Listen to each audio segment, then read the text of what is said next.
கிருஷ்ணகிரி மாவட்டம் கட்டியானப்பள்ளி ஊராட்சிக்கு உட்பட்ட புதிய வீட்டு வசதி வாரியம் மகளிர் கலைக்கல்லூரி பேருந்து நிலையத்தில் மணிக்கூண்டு திறப்பு விழா. கிருஷ்ணகிரி கட்டியானப்பள்ளி பஞ்சாயத்து புதிய வீட்டு வசதி வாரியம் பகுதி 2வது சத்யசாய் நகர் பகுதிகளை இணைக்கக்கூடிய பகுதியில் சாலையின் நடுவில் அலங்கார கம்பிவேலி, மின்விளக்கு, மணிக்கூண்டு ஆகியவை ரூபாய் 26.73 லட்சம் மதிப்பீட்டில்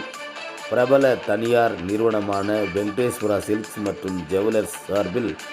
நிறுவப்பட்டு அந்த நிறுவன உரிமையாளர் MP ரமேஷ், PR விஷ்ணு,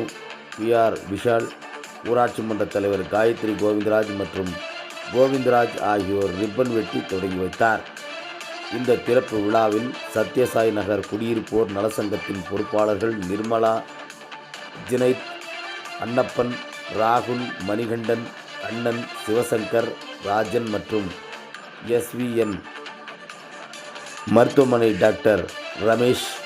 சித்த மருத்துவம் மற்றும் வார்டு உறுப்பினர் ஹரிஹரன் மற்றும் சுபாத்திரை ஹரிஹரன், காவல் ஆய்வாளர் குணசேகரன், மூத்த வழக்கறிஞர் பார்த்திபன் உள்ளிட்டோர் பங்கு பெற்று இந்த திறப்பு விழாவில் நிகழ்ச்சியில் கலந்து கொண்ட அனைவருக்கும் அலங்கார கம்பிவேலி, மின்விளக்கு, மணிக்கூண்டு ஆகியவை அமைத்து கொடுத்து கிருஷ்ணகிரி தொழிலதிபர்களுக்கு வாழ்த்துக்களையும் நன்றியையும் தெரிவித்துக் கொண்டனர் என்பது குறிப்பிடத்தக்கது.